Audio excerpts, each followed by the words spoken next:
Okay, welcome back everyone to On the Adventure.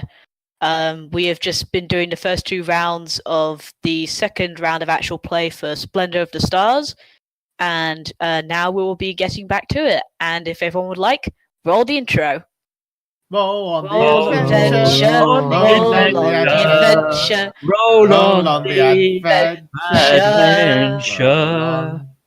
Okay, it was better that time. I don't know. Were you hearing the same thing I I was did? trying to do my roll on the adventure to the tune of Silvery Moon. Or by the light of the Silvery Moon, I should say. Brilliant. Right then. So, what's our next event? Yes. So like I was saying, you see paired off matches start to occur, so people can get killed off quicker. Is basically the reason this is happening, and everyone knows it's the reason why this is happening. But it has the Cool. added benefit of looking cooler because people are doing like combo moves and all that cool stuff.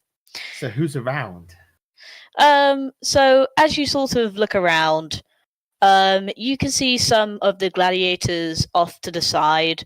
Who aren't actually involved in this particular round of fighting. Nice.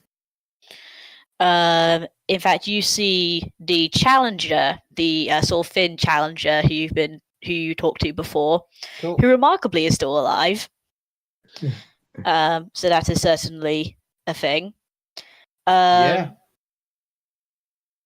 Currently, Leonez is actually fighting in the arena.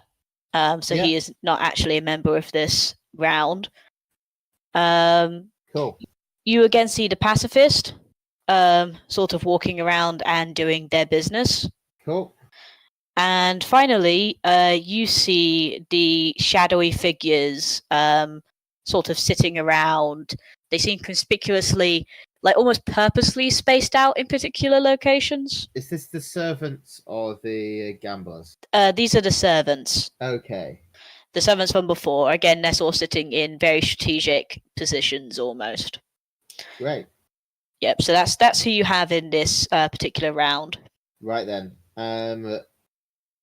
So I reckon that the protester is probably pretty low. No one seems to be listening to him. Yep. So I don't think it's worth throwing a lot at him. I think, honestly, the challenger seems to be doing well. I think it's worth throwing our weight behind him. He seems big and influential, so yes.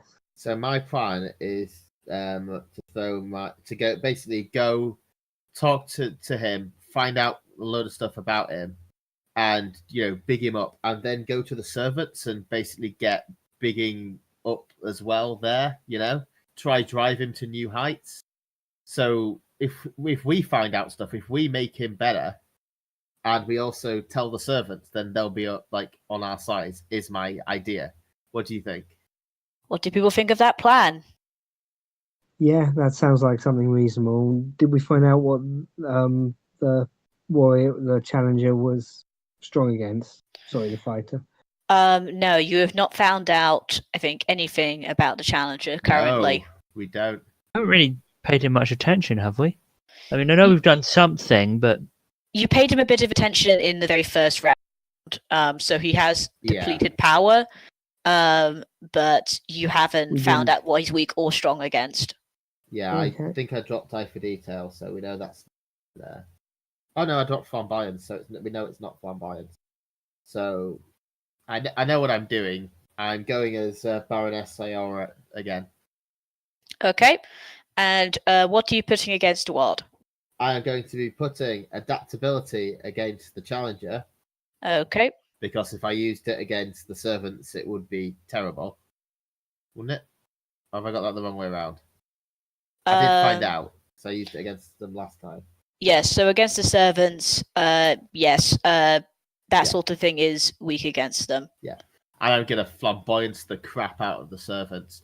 I am gonna be like dazzling my way through all the challengers, wishing them luck, complimenting them on their weapons and things like that, and sort of like dropping the right side, like the signs that I picked up from the gamblers. Gonna be dropping those towards as many of the servants as I reckon I can get away with. Make them think that I'm definitely on their side, and he's the one to watch. Okay, so tell me what category and how many dice for the challenger? Just a quick thing. Yes. Do we have a grappling hook on in our thiefy stuff? I can say yes. You do have a small grappling Right. hook you could use. I've got I think we should present him with the grappling hook because I think his showmanly fighting style would benefit from it. Okay, you're gonna try and give him a gift. Yeah. Okay. So, but yeah, I'm going to be using adaptability to sort of ingratiate myself with the various challenges. I'm just going to look like I'm supposed to be there. Yeah, I'm going to. Okay. And then I'm going to. How many dice is the adaptability? Sorry, before 7. you. Yep. Okay. And flamboyance 10 against the servants. Flamboyance 10 against the servants. Okay. Yep, that's fine. Okay. Let's continue on to someone else. Let's switch it up. Chris, what do you want to do? Okay. So I will be using my eye for detail on the challenger to basically see what he's been up to, try and judge if there's what else we can possibly do to try and encourage him, and then get out of the way. Be using my flamboyance of 2 on the servants just to go. That's all I've got. To be big and flashy at them. Okay. And on the challenger, you were going to use how much of what? Eye for detail 7.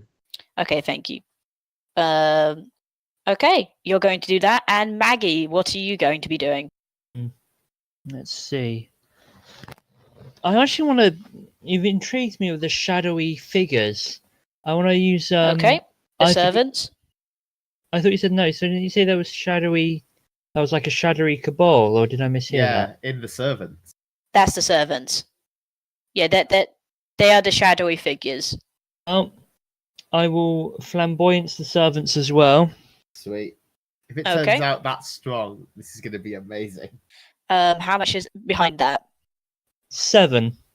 Okay. So, what about your second dice pool? What else are you going to be doing? Okay, so eye for detail.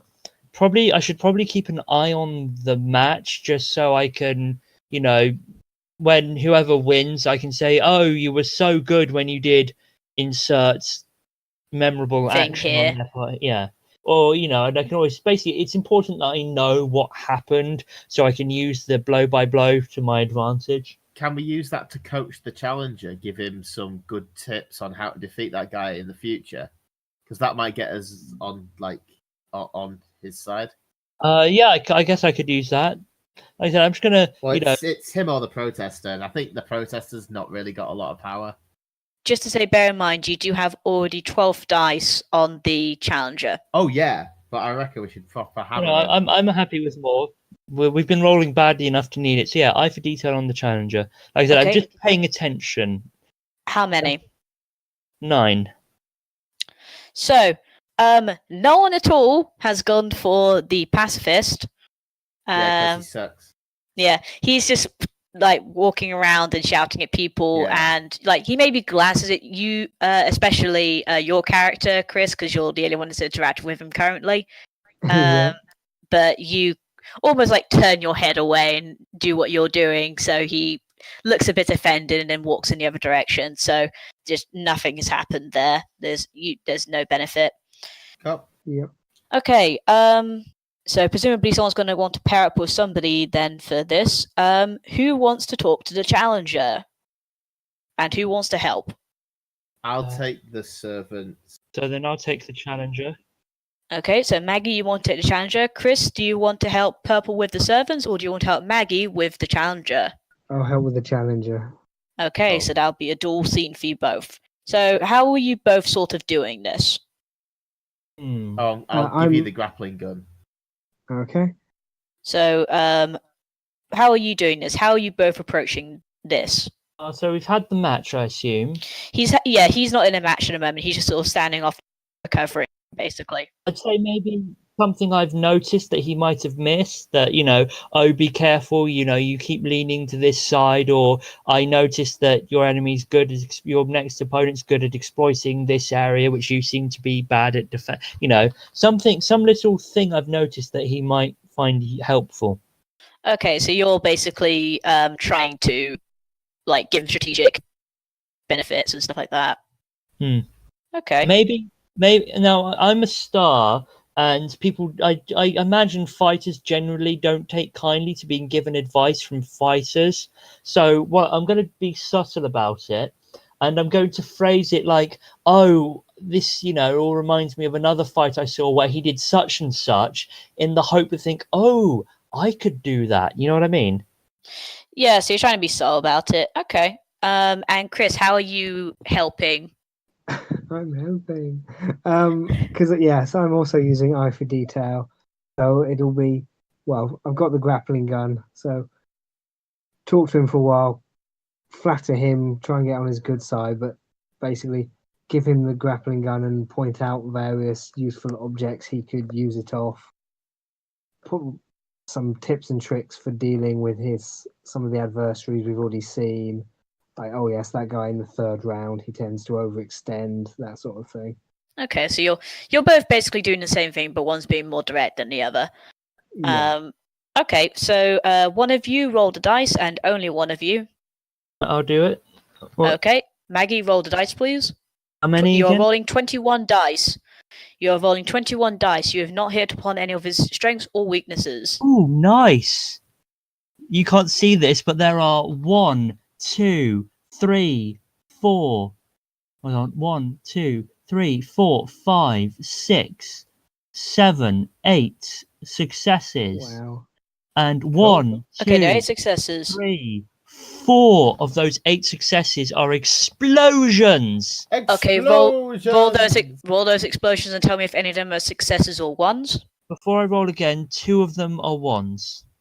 So that brings the total up to 3 ones and 9 successes. Nice. A lot better. Okay.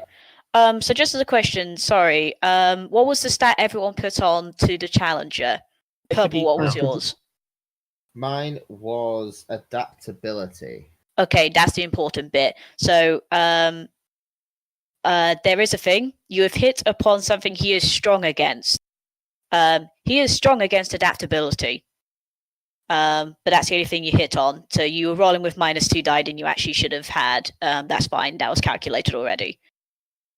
So yes, he doesn't deal very well with people that keep trying to change tactics on him. He doesn't respond very well to that. Oh, he doesn't respond well to it. Okay. No, he does not respond well to adaptability. Like, he can tell if someone is instantly trying to change themselves to adapt to what he thinks. He prefers honesty. Yeah. But yes. I think if flamboyance is the killer there. So you come up to so Chris, your character comes up to him, and Maggie, your character sort of flouts around him, and that you both try and give him advice, and Chris, you give him the grappling hook. Okay. And he actually seems incredibly appreciative of the advice. He is a tiny bit annoyed with how Maggie's character is sort of flouncing around and not being direct about what they're trying to say. But he certainly is more enjoying what Chris is doing with like flattery and that sort of thing. No, I didn't. I didn't do adaptability though. Mine was eye for detail as well. Yeah, but when you described it, you were describing it as you were being subtle about it, and he disliked that. Like, it's not this is not a penalty. This is just me giving you a hint. Yeah. So basically, he, after you give him all the advice you give him, he sort of nods and says, "Thank you for your advice." And again, it ripples so much through their helmets you can't really understand a lot of what they're saying. I will be sure to thank you for your kindness if I should continue to win through these rounds. And you have flipped him. Nice. Yep. So he is now a possible asset to you. What card? He is the Page of Swords. Nice. Do we overkill him by much? We Uh, don't get to know. you don't get to know, and it doesn't matter. So, Okay. yeah. So that's generally how this is working. Okay. And now we have the servants, which is purple. You're doing this alone. I am. You are rolling 19 dice. You have not hit upon any of their strengths or weaknesses. Cool, but I'm still on 19 dice. Yep. Obviously, you know their adaptability is bad, but you don't know anything else. Yeah. I am using my special ability to make 9s explode. Okay.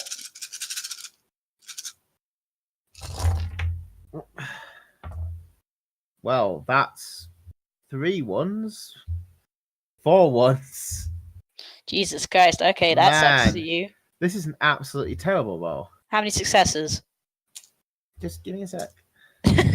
Because I've got, as 9s and 10s explode, right? Right. I've got 3 7s and an 8. So you have no successes. I have 4 successes. Oh, thank God. Okay. But because it's 7 plus, isn't it? Successes, or is it 6? It's 7 plus is a success, and Yeah. 9s and 10s explode. Yeah. So yeah, I got 4 and 4. This is ludicrous. Yep. So, yeah, you're not having very much luck at all. No, Really. This- You chip away the tiniest bit at their circle. I think I remember you were trying to make yourself as much of a gambler as you could. Like you're saying, I want to talk my to you. attack was more. You see that man over there? That's Star Tiger. He's trained some of the greatest champions. Anyone that he picks is definitely worth watching. Insider information, And I'm actually feeding them good info, but You're trying to do that. You feed them some good info, like people obviously hear you because you're trying to be heard. Yes, very but much a lot so. of them already know the information you're giving.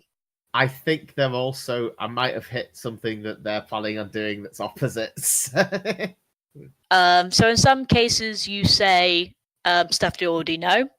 In some cases you say stuff that they were going to say, but they hadn't yet. So essentially you gave it away, and they get annoyed because the people that were around them, some of them split off and start going back, probably towards the bookies again.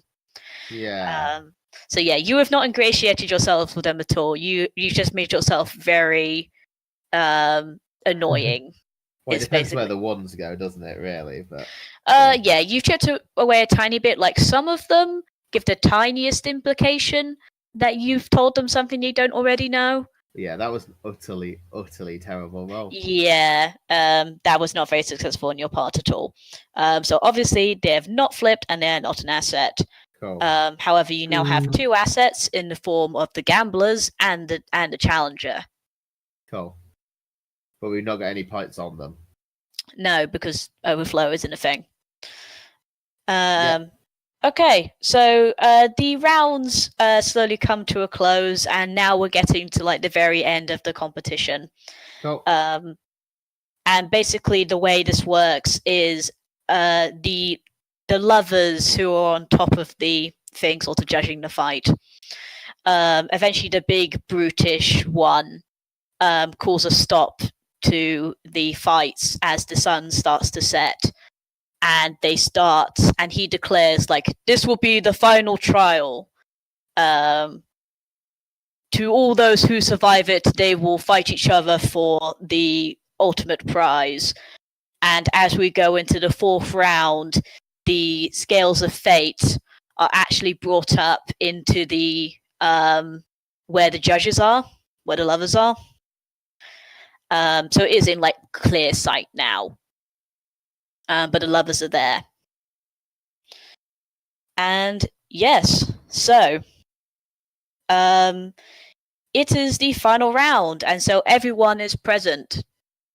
So everyone's in the fight now. As you notice, the Colosseum, stained in blood and parts and various other things, starts to open, like there's actually a door underneath it, and it starts to pull apart as molten magma floods up into the Colosseum. Volcano fight! And you see there are like pads of earth that are moving around on top of this molten lava pit, and some of the challengers immediately just die because they weren't quick enough and essentially fell into the lava and burned to ash. In fact, some of the audience members also have that fate put upon them as the lava starts to rise up to the first like set of seats. And wow. People start to like pile upwards. I'm glad we got a box. Yeah, like those were the cheap seats, and yeah, a lot of them are now dead. Like this is a very bloody bit, and you see under the ripples of lava, you see odd combinations of like sharks and lizards and snakes like coiling around.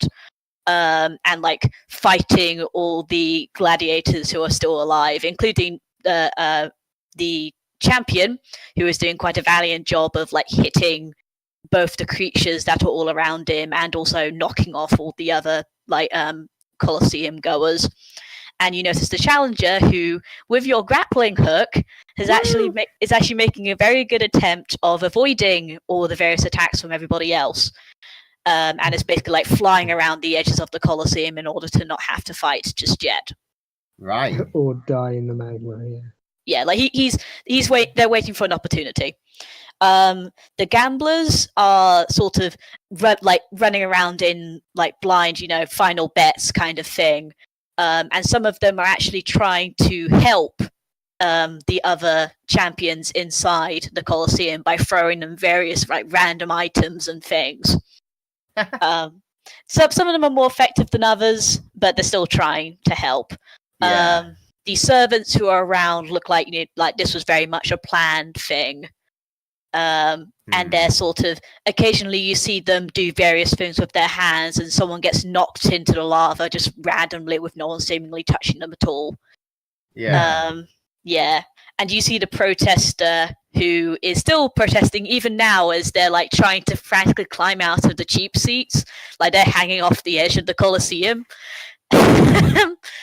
Yeah, so that's generally what you're seeing. Oh, you also see the ruined noble, who again is like trying to he's actually going around a lot of the people who have died because of the lava but haven't been sucked into it, and he's just taking money from them as he's going. And he's like very, very slowly and very obviously trying to make his way towards these scales of fate.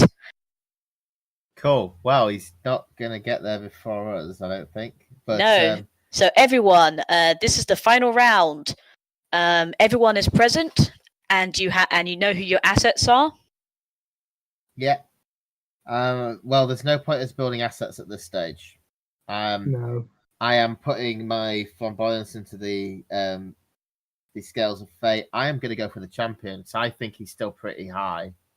Okay, yep, you're going to put stuff into the champion in order for him to not make it so difficult for you to do shit. Yeah, and that's 7 that I'm putting in there. Okay, so you're putting 7 of what?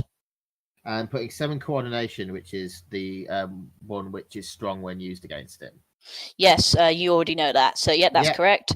And what's the second thing you're using? You're using... flamboyance on the scales. Okay, you're using them on the scales. Am I allowed to tell you you're not allowed to do that? Well, I've got to put a... You can put it on... event, right? Yeah, I know. I'm saying you can put it on the other alternative, which is the sovereign, the lovers who are guarding it. Oh, okay. Sorry, I wasn't quite sure what you meant then. Yeah, the lovers are guarding. I am going to sort of... I've got an idea. I'll work it out depending on exactly who gets what role. Okay, but what stat are you putting down on it, or do you want me to come back to you? No, flamboyance 10.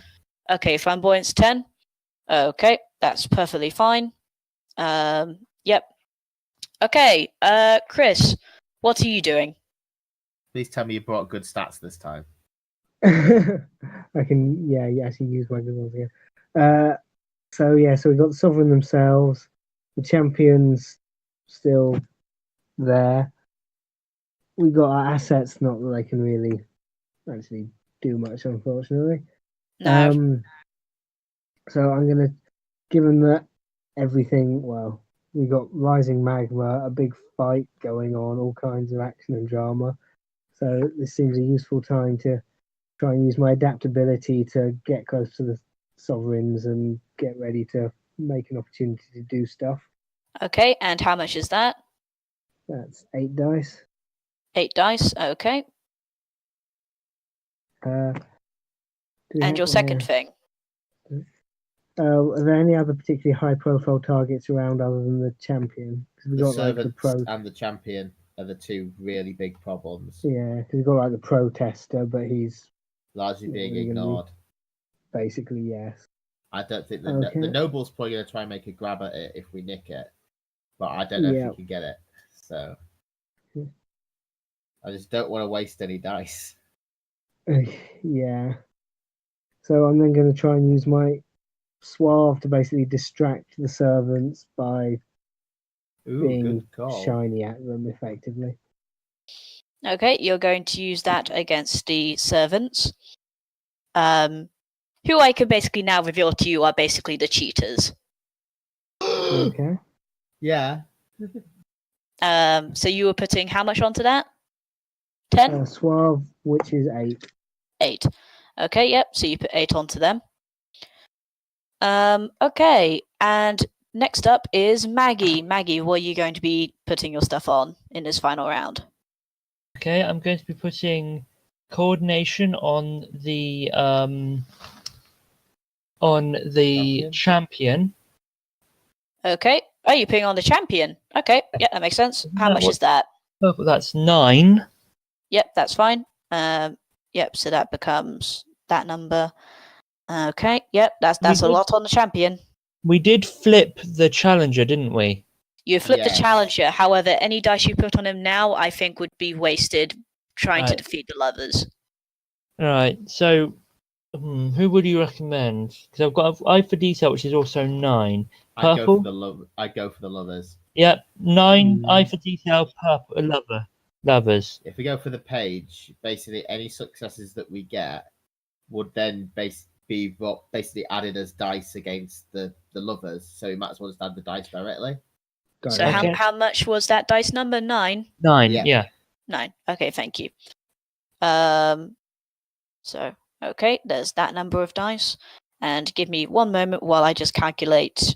In fact, let's do everything except the lovers first, because obviously that affects how things end. Yeah. Okay, so let's go for, I think, someone put something onto the cheaters, was it? Chris. The servants, Yes, yeah. Chris. So, Yep. what do you want to do to stop the cheaters?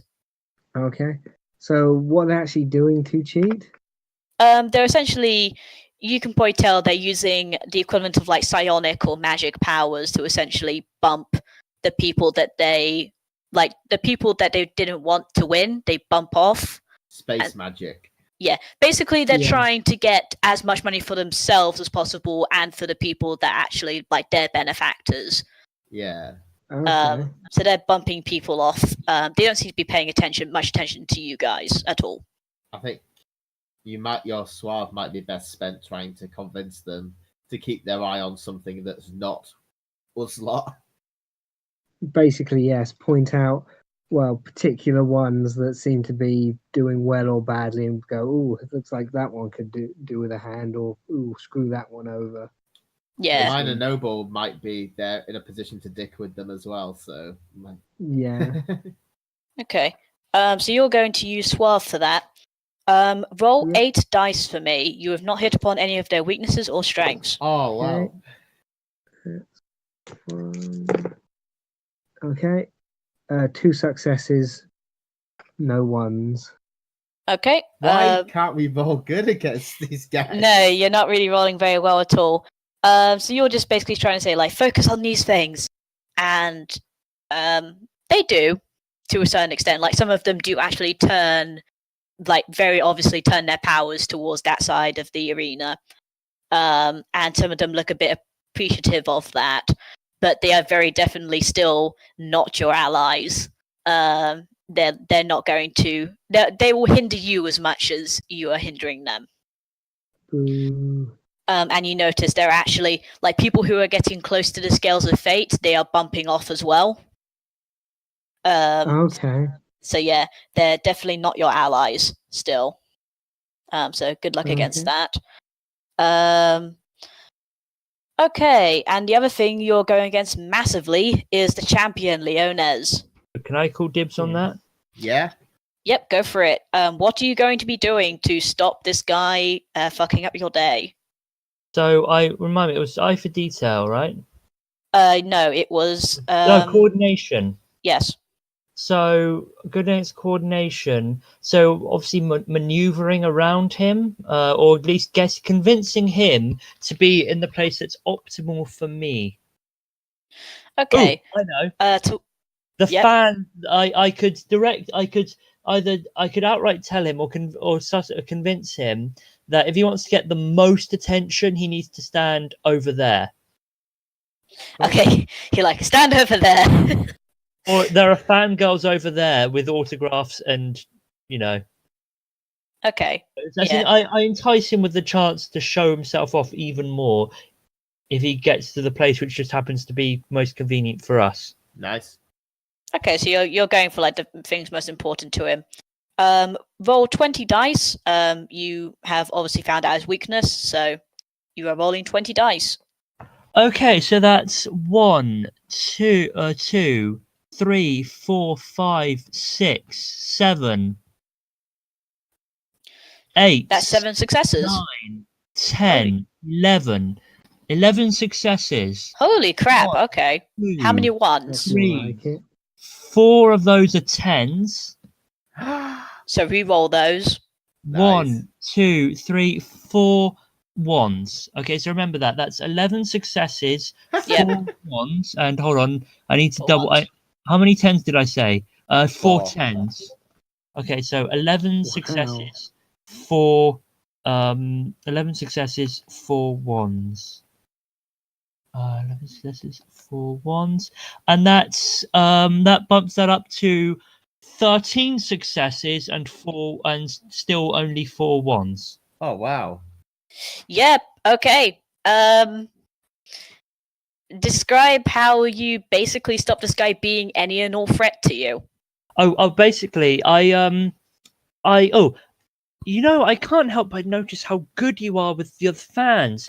Why, there's a group over there eager to meet you, and I just know you're going to be giving them your full attention as a fellow star.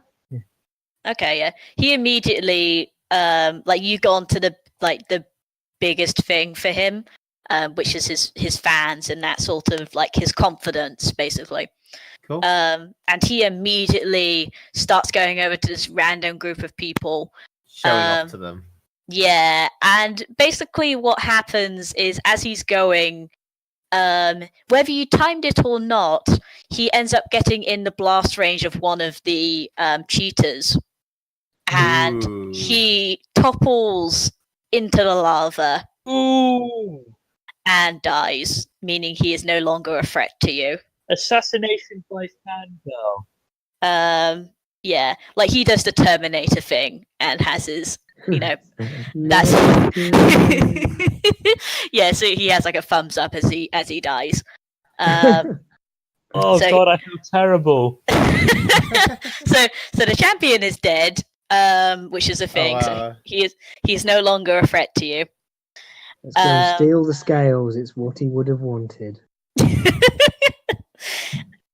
And basically, as chaos is, going higher, the cheaters again are still causing chaos as they fire magic ever more randomly around the arena. The protester looks like he would try and get in your way if you push past him, but honestly, he's not going to put up that much resistance. The ruined noble again is making his way towards these scales of fate, so he'll also try and get in your way. Okay. The gamblers are not going to get in your way at all. They're more focused on the actual fight, but they're not going to help you either.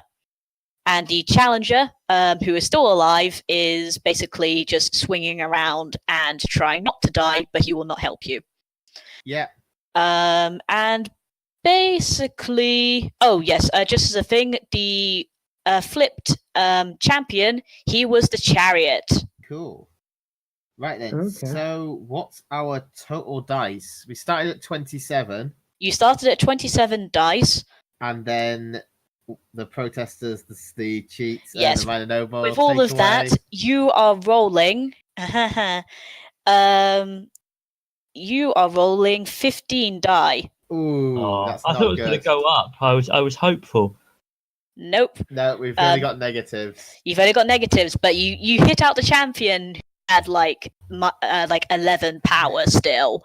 So he would have caused you a massive amount of problems. Yeah, we didn't actually overshoot by much.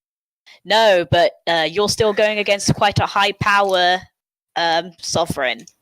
Yes. Because everyone else was comparatively very weak. Yeah. So I am using my power, so it's 9s and 10s for explosions.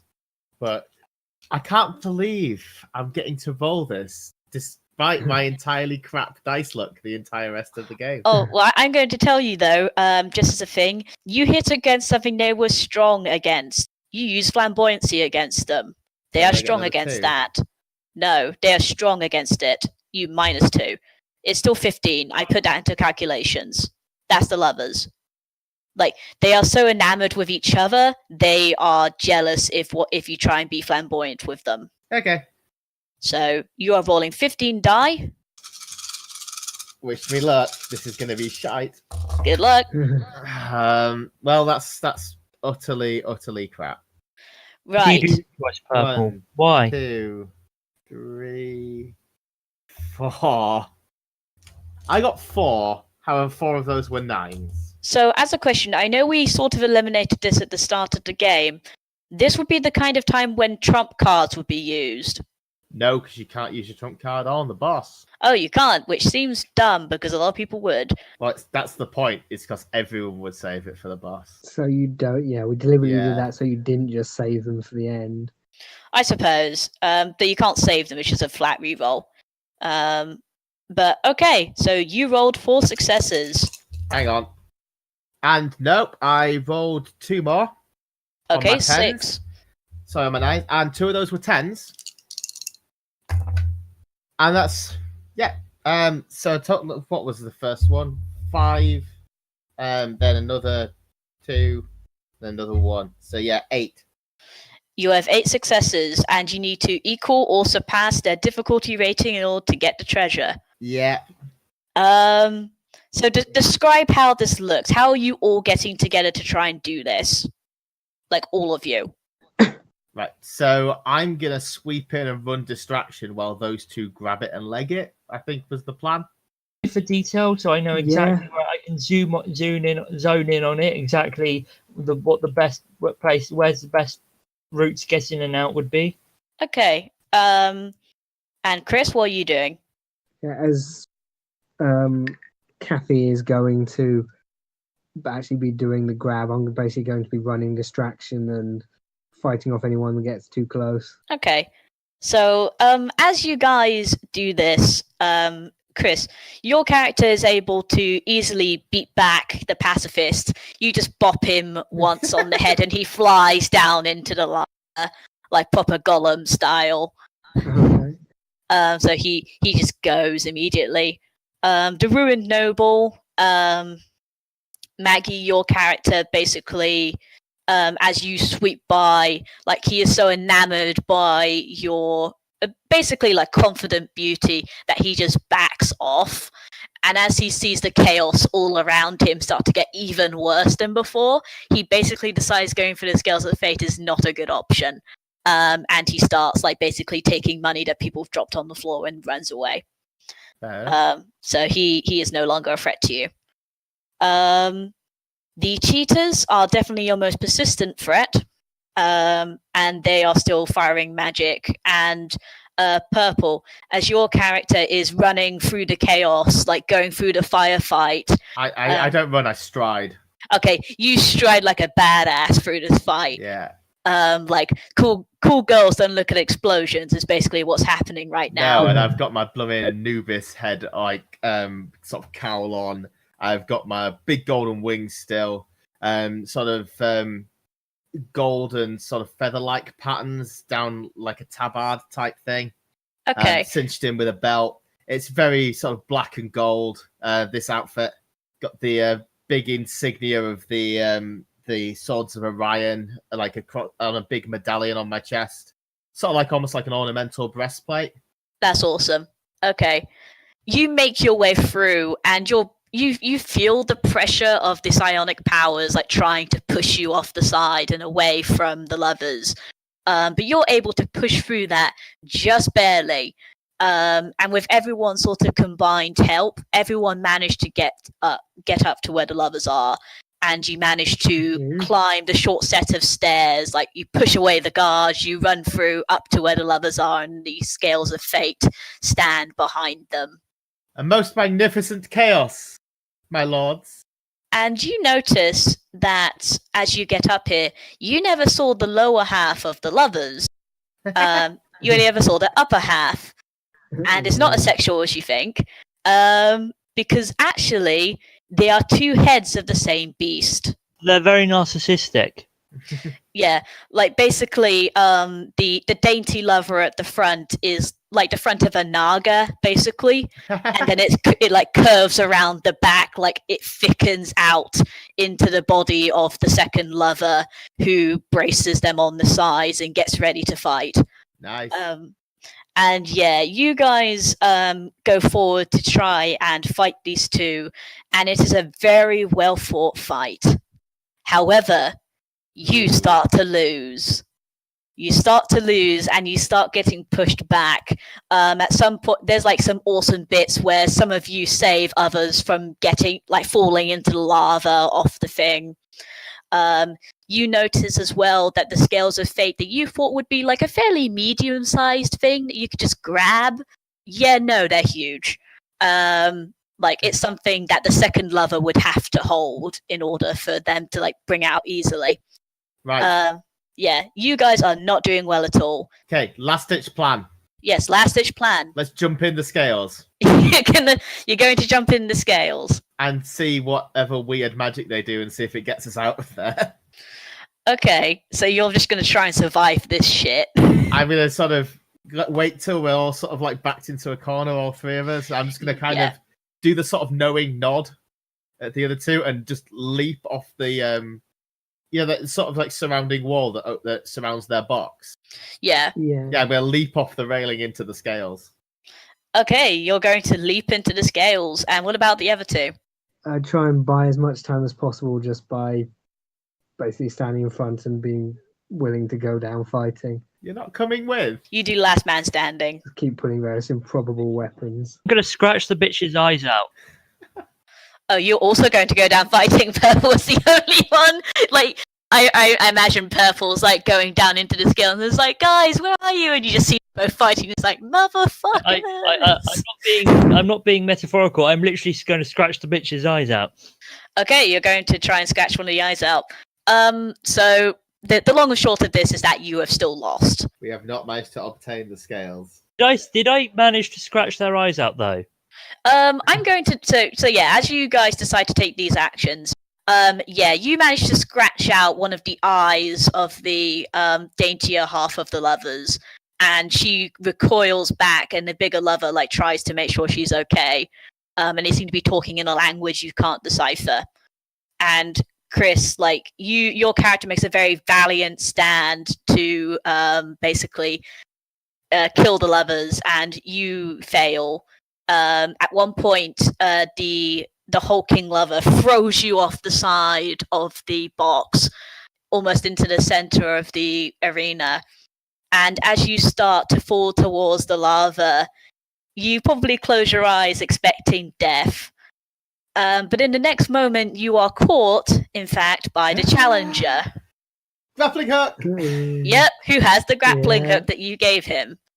Or in fact, as you go by, their helmet falls off, and you realise it's a her. Nice. Cool.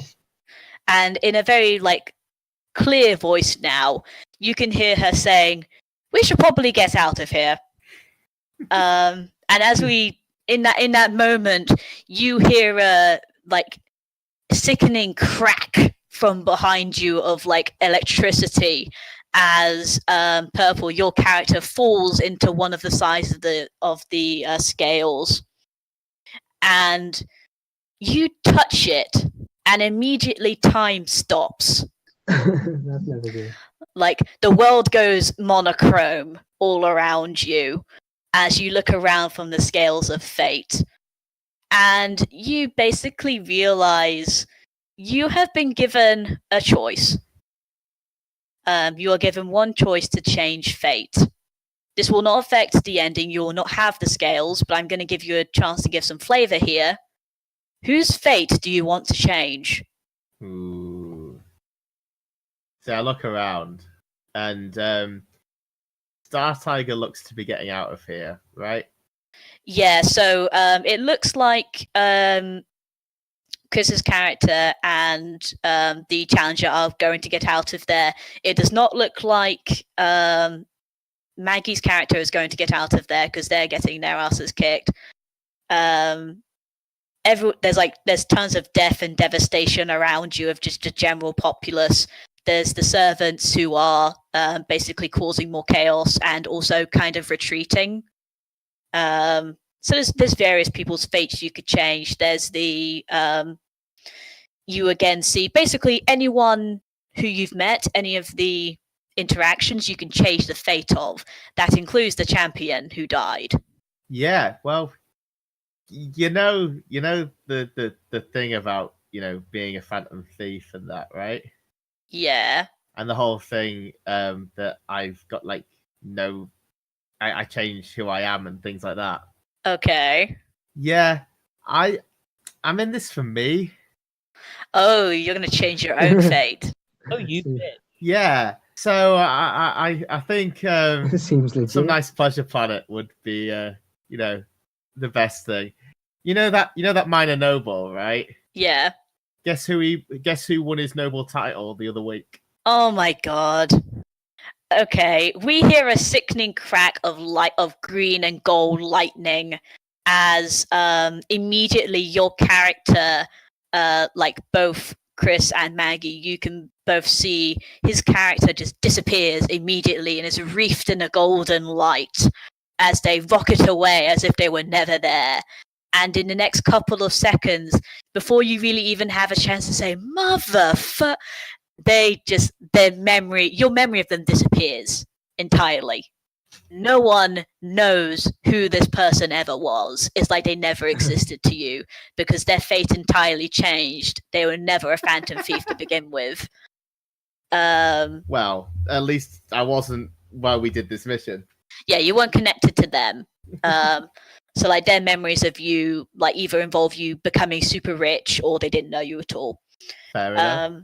And basically, yeah, the scales of fate remain in the hands of the lovers who quickly realize that, no one is going to win this battle. And in fact, part of this was a power thing by them to get rid of many of the champions of the local lords so that they can increase their own power. And they retake the scales of fate after seeing many of the people have died. You notice that the servants were actually working for the lovers to begin with, and they sort of all retreat together. Maggie, your character lives by just the skin of their teeth. They just managed to survive, and they run out with the general populace who managed to survive. Chris, your character survived and is with the challenger. And obviously, it's your choice what you do after this. We can sort it out in an epilogue. We don't have time for an epilogue. No, we don't. But basically, everyone lives, and everyone is okay, except obviously Purple, who is now living on a pleasure planet like several galaxies away, and never has want for anything again because they're now a lord. I just can't even with this day. Yeah. And that is the end. Sadly, you guys have failed your mission, and the scales of fate are not in your possession. I mean, that's one way of looking at it. Thanks for running, Amy. I had a great time. Yeah, you did well. No problem at all.